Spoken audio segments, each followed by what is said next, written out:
اعوذ باللہ من الشیطان الرجیم، بسم اللہ الرحمن الرحیم۔ کسی بھی مشکل کے وقت یہ وظیفہ پڑھیں۔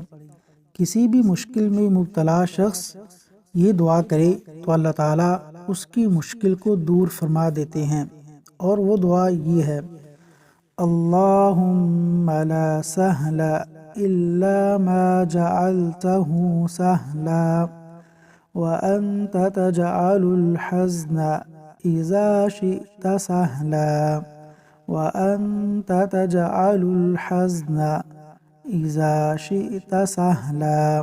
ترجمہ: اے اللہ، کوئی چیز یا کام آسان نہیں سوائے اس کے جسے تو آسان کر دے، اور تو مشکلات کو جب چاہے آسان کر دیتا ہے۔ صحیح ابن حبان۔ اللہ تعالیٰ عمل کی توفیق عطا فرمائے۔